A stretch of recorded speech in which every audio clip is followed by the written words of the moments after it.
Look, up in the sky. It's a bird. It's a plane. To the truth. To the truth. To the truth. It was unlike anything ever observed from Earth. Called by the Hawaiian name Oumuamua, this object continues to baffle scientists. No one can say for sure why it deviated from its expected trajectory and actually sped up as it was moving away from the sun. But is Earth unique? Given the vastness of space, NASA's Kepler satellite spends almost 10 years observing the same patch of sky. If we apply this idea of the lucky alignment of the planet and its star to all of the data on the discovered exoplanet so far, we see that in our part of the Milky Way, there are about the same number of planets as there are stars. But for the scientific community to take us seriously, we all have to be able to experience it objectively. And that goes hand in hand with the idea of reproducibility. It's not sufficient to have a one-off observation of something. We have to try to eliminate our biases, especially our attempts to see things the way we want to see them. Science is the last bastion in this culture of fact-checking. Right now we have a media full of lies and misinformation. We have an internet full of lies that's almost more garbage than it is truth. Yet science is still very much committed to the truth, because we have what's called peer review, and you have to respond to it and improve it, or it won't be published. That's a very, very strict form of fact-checking that the rest of the culture is pretty much abandoned. And so if you don't have extraordinary evidence to overcome what's against you, you're not going to be taken seriously by science. One of the great challenges in this world is knowing enough about a subject to think you're right. Yet science is still... All right. Sorry about that, y'all. Welcome to the What is Truth podcast. Excuse the technical issues, but welcome to the stream. All right. Let's try to see if this time it works. What's up, Secret Squirrel? What's up, Roscoe? What's up, Rada? What's up, Sandy D's Nuts? Miss Two, Miss Lemons, Marion G. What's up, everyone? What's going on? Amy Wright, Adama, Kookie. Yeah, sorry about that. That's one of the issues. If you are just listening to this on YouTube, I do a little segment here, and then we carry the rest of the conversation over to my Odysee channel. Link to that channel is in the description. So if you enjoy the content that you are listening here, be sure not to miss out over there. It's uncensored, unadulterated. We have a lot of fun. Here on this version, we have to keep things a little bit more rated G, so that's just how we do it. Anyways, welcome to the stream, everyone. Should be an informative show if you have only heard of Paperclip in passing, or if you have never heard of Operation Paperclip. If I was to tell you that NASA had scientists within the ranks that were high Nazi officials, direct contact with Himmler, and that it was in part due to their help that the rocket program took off, you would probably think I was bananas. You would probably think I was crazy, or that I was talking about some whack, crackpot, tinfoil hat nonsense. But sometimes the truth is stranger than fiction. We did see that with the whole Jeff Epstein debacle. And time and again, a lot of these things that seem far-fetched, when you dig into them, you find out that there's a lot of facts behind them. And sometimes a little disinformation gets sprinkled in, and then people go into different loony ways. I like to stick with what's fact and what has been proven. Operation Paperclip is not a conspiracy theory, but a conspiracy fact. Much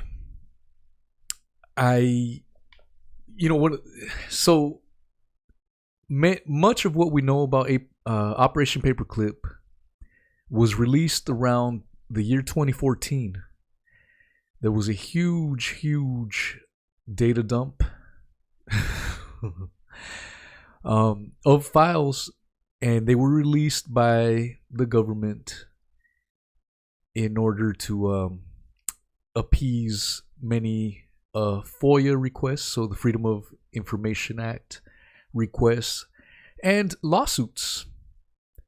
So Operation Paperclip was pretty much a secret for decades.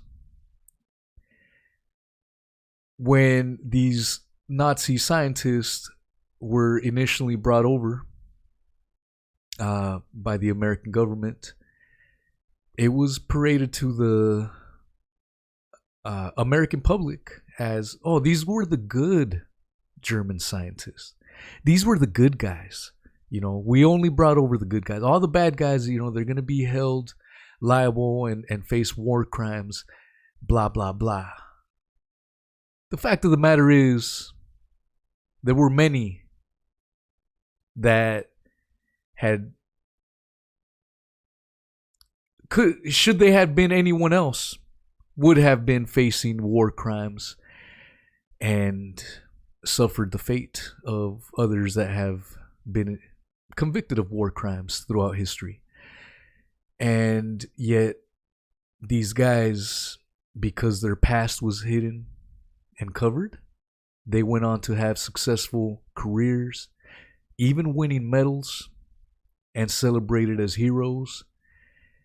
And that right there is a travesty. And as we go through it tonight, I'm going to cover it, give you what we know, the facts, the official stuff.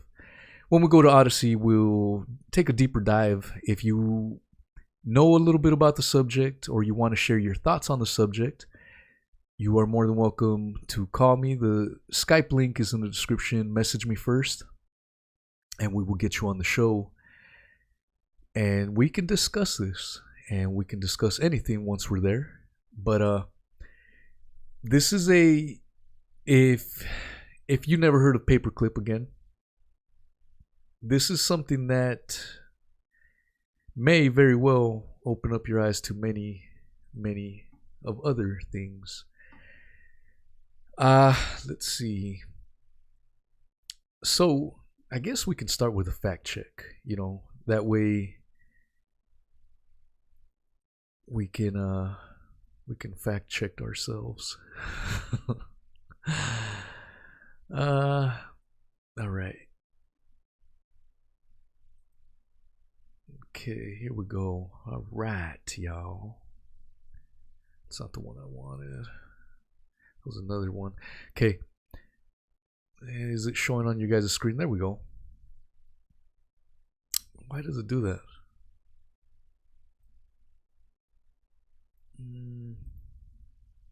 Oh, there's a little X right here, and I keep Xing it out, and it goes to that.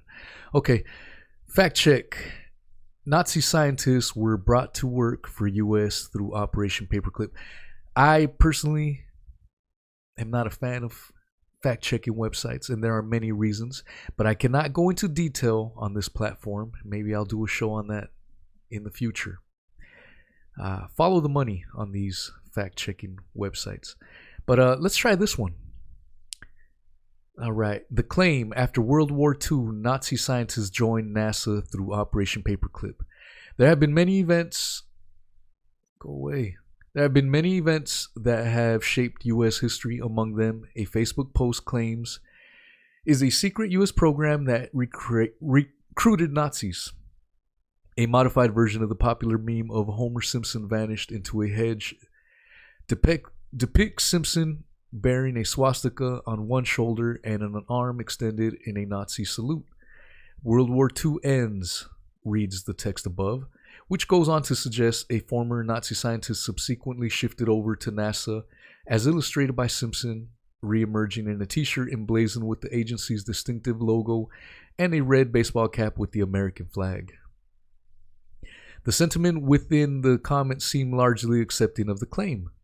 What was the alternative for them, asked one, since Herr Führer liked to shoot people. Art imitates life, wrote another, sharing a GIF featuring images from the Marvel movie franchise of an evil Nazi scientist character and a newspaper clipping with the headline, Germany scientist recruited by the U.S.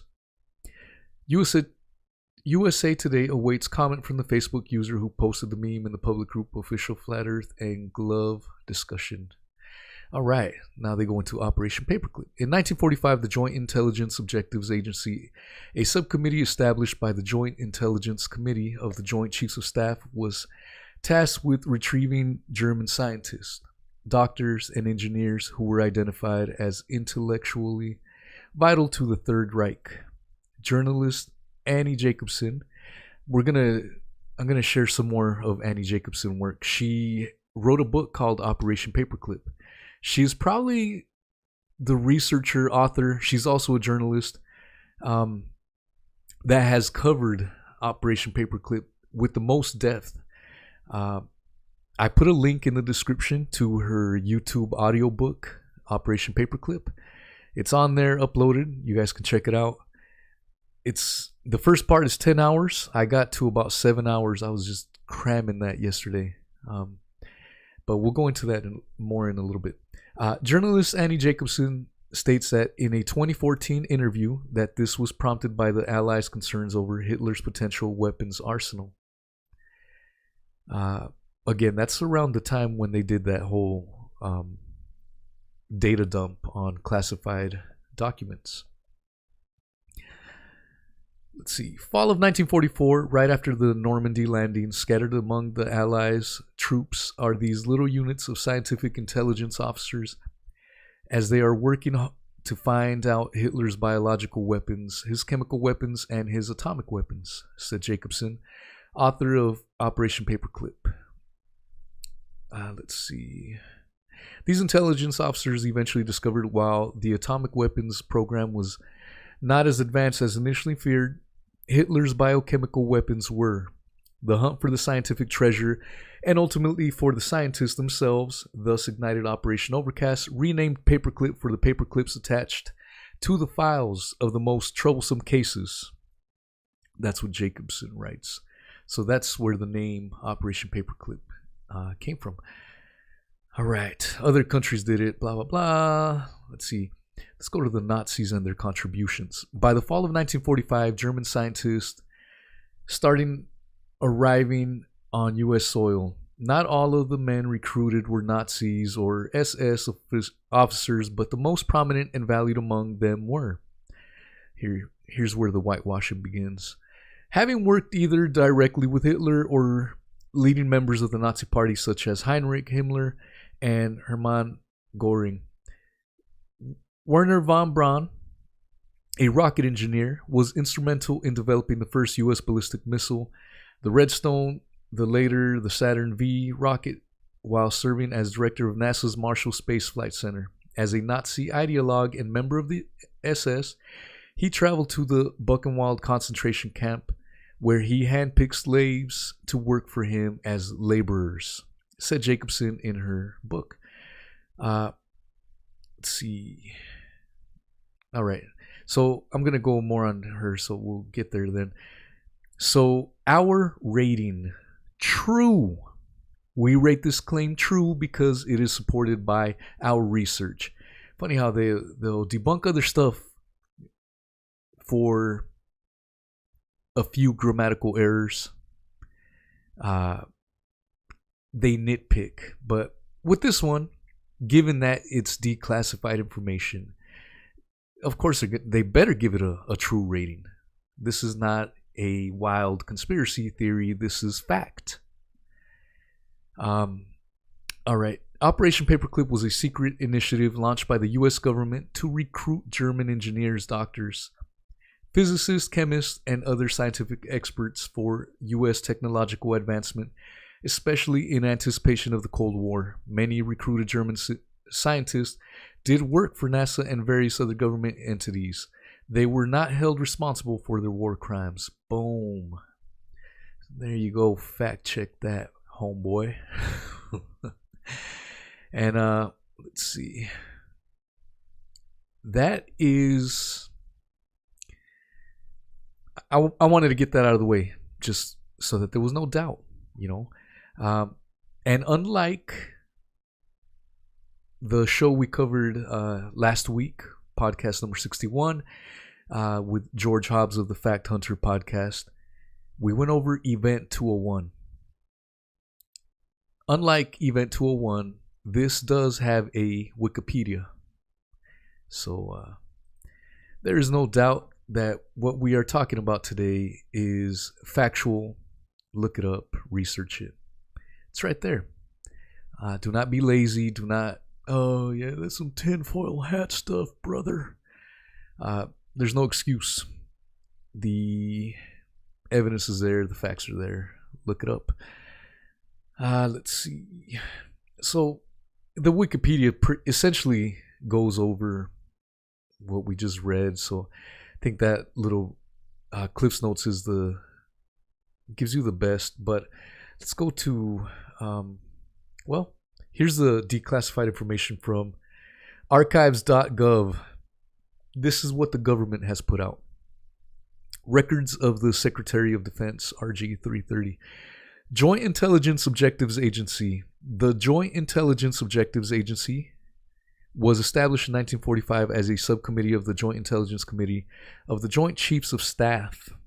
The JIC served as intelligence arm of the JCS, responsible for advising the JCS on the intelligence problems and policies and furnishing intelligence information to the JCS and the Department of State. The JIC was composed of the Army's Director of Intelligence, a Chief Naval Intelligence, the Assistant Chief of Air Staff 2, and a representative of the Department of State. All right. Let's go to the Foreign Scientist Case Files. 1945, 1958, entry A11B. This is from the government itself. The series consists of personnel dossiers on over 1,500 German and other foreign scientists, technicians, and engineers who were brought to the United States under Project Paperclip and under similar programs. Among the dossiers are those on George Rickey, a former official at the Nordhausen Underground V2 rocket factory who arrived in 1946, but who left the United States in 1947 when he was tried and acquitted for war crimes by a U.S. military tribunal.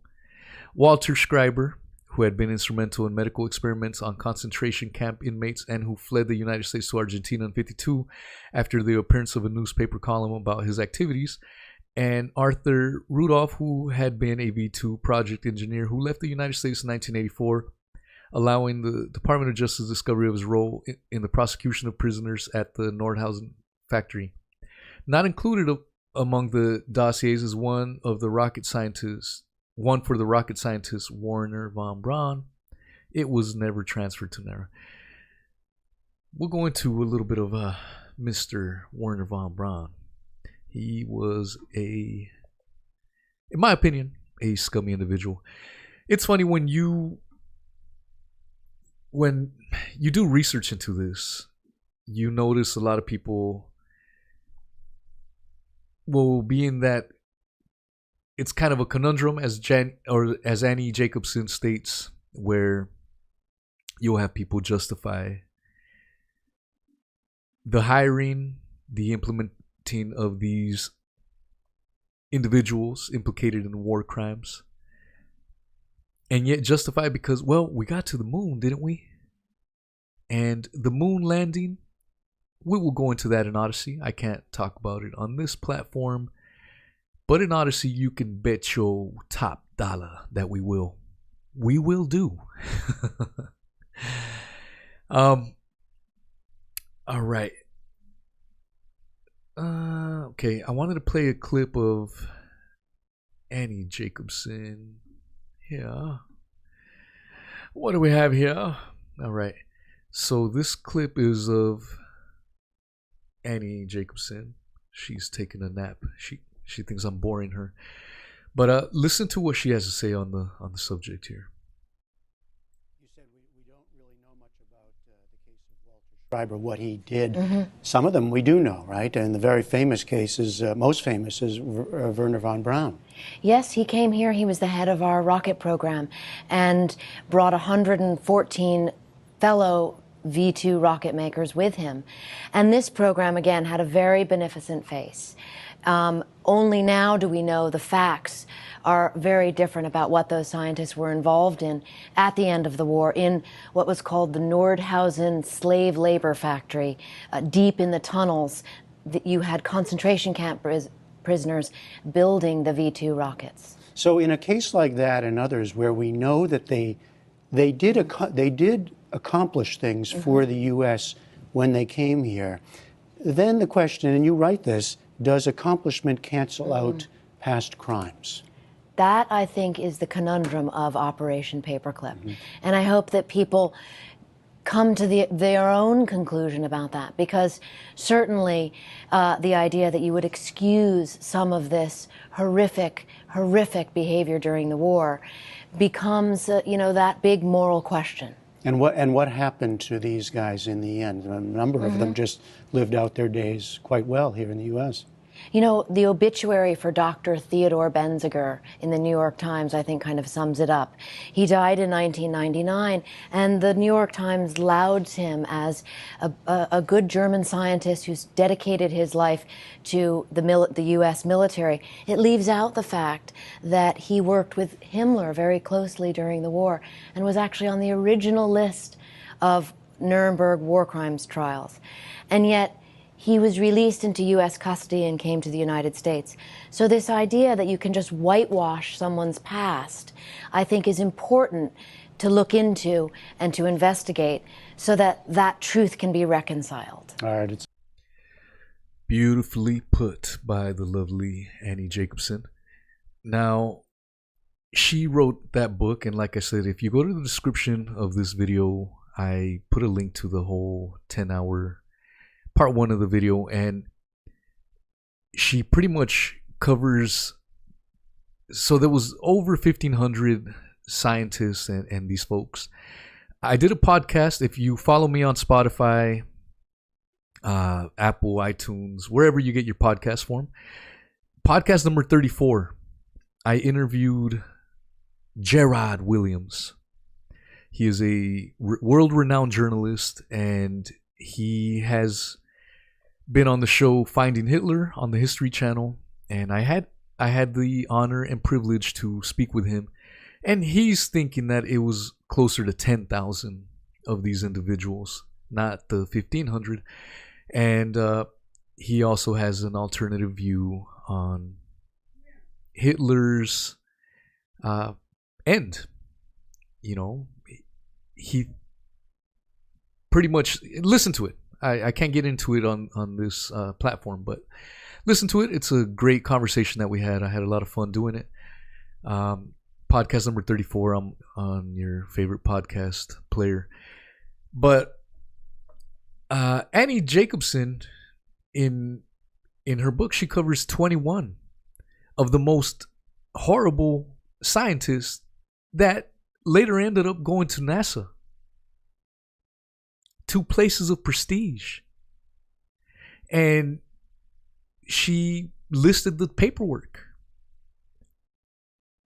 And some of the stuff that these guys were engaged in or knew what was going on. Because what you see through the book, I don't want to ruin it for you, but what you see in time and again with these scientists is that they all claimed, oh, well, they didn't know about it. It was the other guys. Oh, well, they didn't know. No, not me. It was the other guys that did it. Everyone shifts the freaking blame.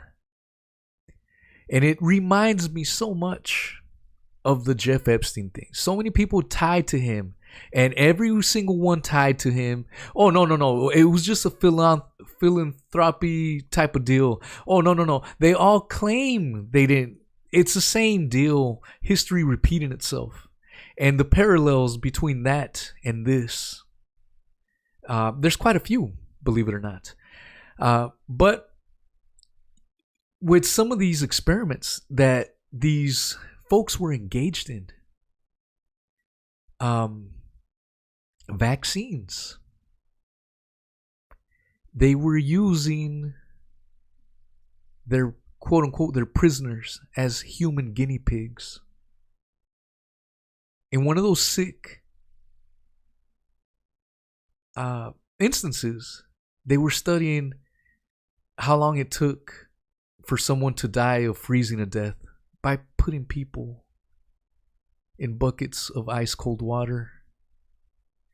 And just the most disgusting, the most horrendous of things. And yet some of these individuals were able to be forgiven and then move on and to have prestigious careers is simply disgusting. And this is why I'm skeptical of many things that I hear on the mainstream or wherever. This is why, one of the reasons why, and it is troubling. And anyone wants to tell me that, oh, well, that was in the 60s. Tell me when that changed. That's the question I'll ask. Now, a lot of these individuals ended up going to work for NASA. One of these individuals that we've kind of touched on a couple times is Wernher von Braun. And let's go to his wiki real quick because it's very interesting. All right, here we go. All right. Oh, you guys can't read it. I need to shrink her up a little bit. Bam. All right, there's that man right there, which is Wernher von Braun. I don't know. That's terrible. But all right, let's see. He was a German-American aerospace engineer. I don't know why they call him German-American. He was just German that came to America, but I guess that's the way Wikipedia rolls. Aerospace engineer and space architect. He was leading figure in the development of rocket technology in Nazi Germany and a pioneer of rocket and space technology in the United States. While in his 20s and early 30s, von Braun worked in Nazi Germany rocket development program. He helped design and co-developed the V2 rocket. That was his ticket to fame, the V2 rocket project. All right. In 1960, his group was assimilated into NASA, where he served as director of the newly formed Marshall Space Flight Center and as the chief architect of the Saturn V Super Heavy Lift launch vehicle that propelled the Apollo spacecraft to the moon. More on that on Odysee. In 1967, von Braun was inducted into the National Academy of Engineering, and in 1975, he received the National Medal of Science. Wow. Yeah, let's give him a... All right. What a great guy. Look at that. Winning the National Medal of Science. He advocated a human mission to Mars. Oh, boy. All right. And if you read it through it, it's just pretty, it's whitewashing. You know, you'll see when it comes to Wernher von Braun, I think a lot of people have woken up to him, even in the normie side of things. But one thing you'll notice is that you'll have a couple of sides. You'll have the camp that, oh, you know, Wernher von Braun was just, he was a good guy. He just did what he had to do to survive. If he wouldn't have done what he did, he would have faced the same fate as the prisoners, blah, blah, blah. So it was like he had a gun to his head. That type of thing. I am of the thinking that this is a man, clearly intelligent, clearly smart. He knew what he was doing. He knew right from wrong. There are choices. Today, we are facing choices, but we can't talk about that here. There's always choices. It all goes down to what choices will you make. All right. I do want to get into the juicier stuff, so it's time to take this conversation over to Odysee. Link is in the description. Follow me there. I will also clip this conversation with the Odysee version, and you will have one robust biodome of podcast listening pleasure, sounds, Enigma, V2 rockets, blah, blah, blah. But yeah, please follow me there. And let's see if you guys are in the live chat. It is 34 after the hour. We'll meet at 45 after the hour. I need to set up the stream, and hopefully I get the stream settings right. I apologize. I don't know what happened. I was trying to get it streamed and just kept restarting. But we're here, and we are all inclusive. Don't want to finish that rhyme for to be politically correct. But thank you guys for tuning in. The party is just beginning. Go to Odysee. Thank you so much